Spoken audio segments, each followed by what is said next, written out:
What's up, everyone? So today we're going to learn a little bit about the different voice AI platforms you can choose from and how to choose one that is best fit for your use case or business or project that you're getting started on. So let's dive in.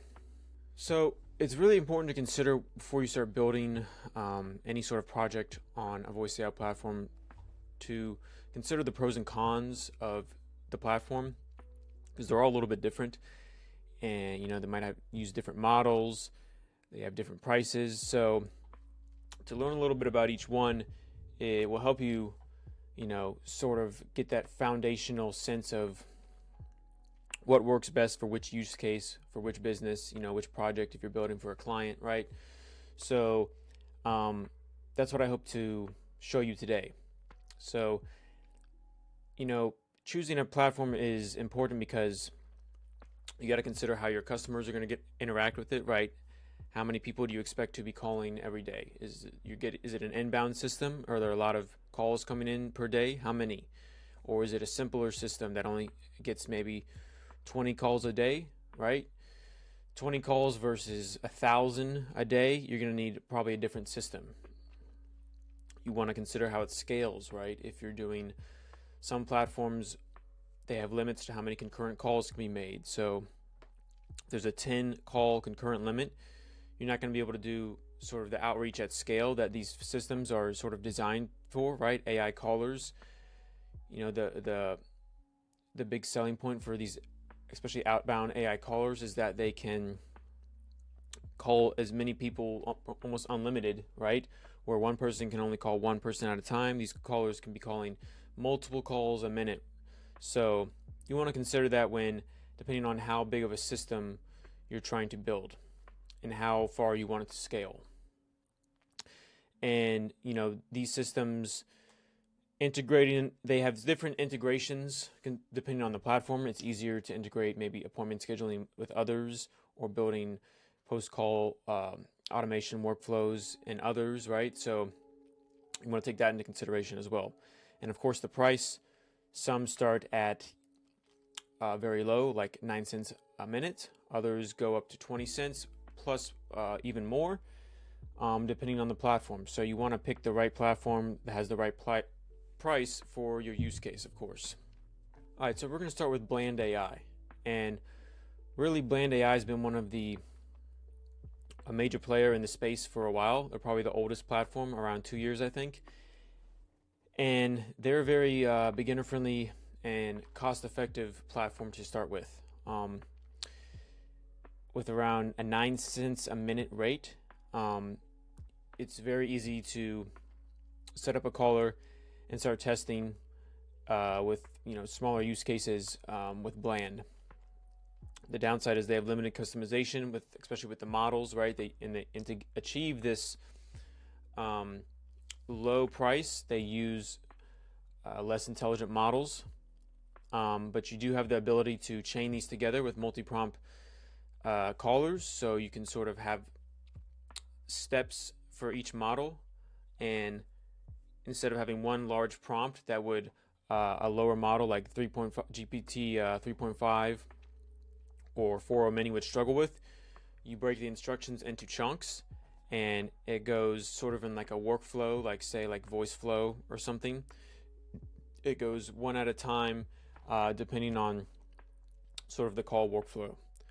And Bland's going to be ideal for outbound at scale, because you can do bulk outbound with it, and simpler inbound systems, simpler call answering systems. So ideal for small business owners, customer service roles. They need simple, budget-friendly automations, right? And of course, limited customization. So just think simpler, straightforward tasks with Bland. Next up is Vapi. So Vapi, of course, has been one of the most popular platforms as of late, and you can really do a lot with it. It's highly customizable, and it probably has the best voice quality of any of the platforms. And you have a ton of different voices to choose from. You can clone your own voice with 11 Labs, and I have a video on that you can go watch. And when you start scaling with Vapi, you start to get some reliability concerns. and also that they have definitely one of the more expensive platforms that you can choose from. On average, what we've seen, it's 13 cents to up to 20 cents or more on average, because of mainly the prompt size. When you get to these bigger prompts for more complex projects, the prompt size is almost unlimited with Vapi, but the more you increase the prompt, the higher the price goes up, because it takes more tokens and it's a higher compute cost when the prompt grows larger, right? And in terms of use cases, Vapi is perfect for creating really customized voice assistants or agents that need, maybe something with more technical knowledge, a larger knowledge base, e-commerce, hospitality, customer support, things like that, because it can be linked to more technical platforms like VoiceFlow or VectorShift if you need to create these more tailored solutions. And it's best for developers, but you don't need developing expertise to get started on Vapi.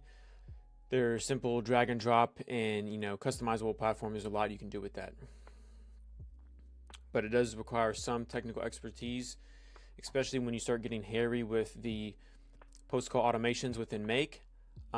These can get pretty tricky, and just sometimes requires a little bit of technical knowledge to figure these things out. So next we have Retell, and it's sort of the up-and-comer right now. It's gaining in popularity fast, and what's nice about Retell is a few things. One, they have a fixed price per minute, so no matter how big the prompt gets, there is a prompt size limit, but it's very hard to hit that limit with most of your projects. So no matter how big the prompt gets to the limit, it's going to be a fixed price cost.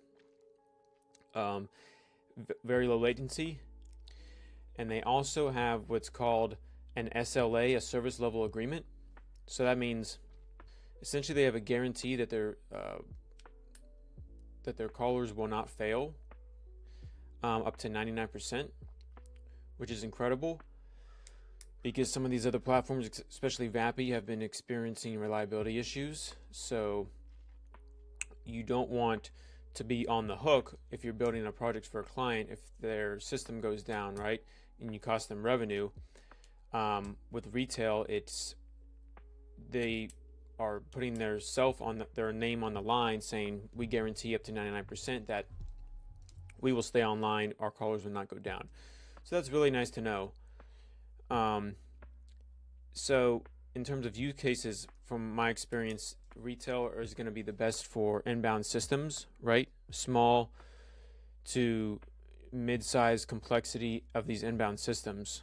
And one of the reasons for that is, especially just recently, they integrated Cal.com into the Retell platform. So what that means is it's really easy to put in your Cal.com API and with a click of a few buttons set up a scheduling automation within Retell. Before, like within Vapi, you would have to do sort of a complicated make.com automation that didn't always work. It was sometimes a nightmare. So being able to integrate Cal.com with this in just a few buttons is really awesome. Okay, very clutch.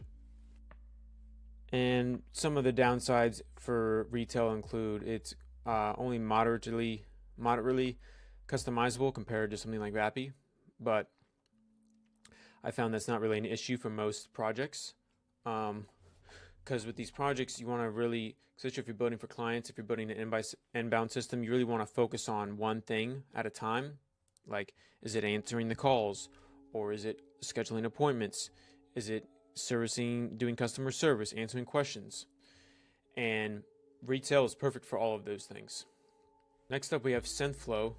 I personally have a lot of experience with Synthflow, but I know it's a very user-friendly platform, and it's really tailored towards agencies or businesses trying to white label voice solutions for their own and resell it as sort of their own proprietary software, and that's what you would go to Synthflow for.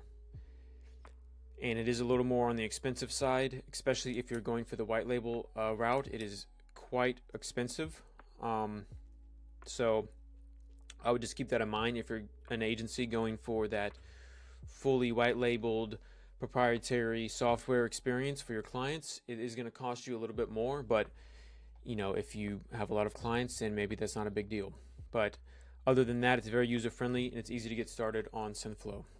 And lastly, we're going to talk about LiveKit. So LiveKit's what you're going to use if you want to build something highly customized and very reliable.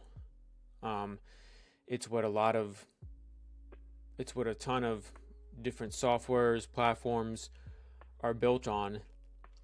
Anything from telehealth, virtual events, online education technology, gaming, right? All these things are going to be built on LiveKit. It's also what OpenAI's speech-to-text model is built onto. So if you've ever used OpenAI and you're talking into it, if you're using ChatGPT for like language learning, which is very popular, I've done this before, it's amazing.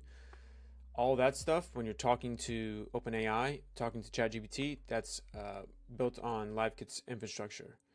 So it really is a robust platform that you can do a ton of different things with, but you do have to have development expertise to build with LiveKit. So real quick, just some real life use cases of applications being built with LiveKit.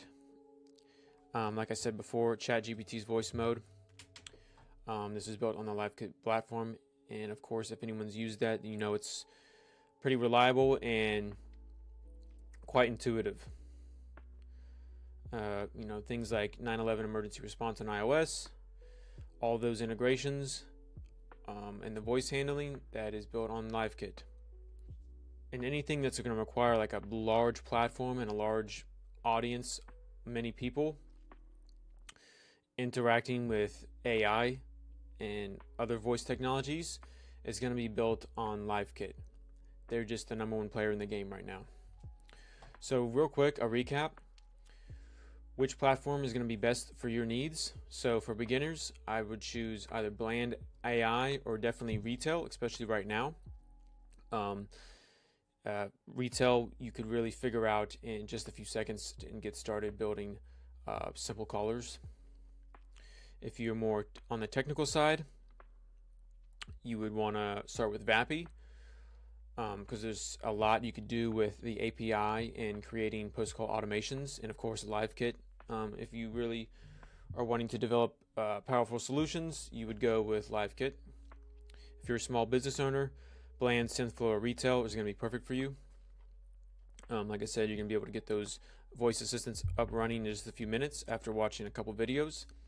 For agency owners, Synthflow, Retell, or Vapi. And of course, for big budgets, you're going to want to choose LiveKit. So if you're an enterprise company and you want to integrate some voice into your software, you're going to want to go with LiveKit.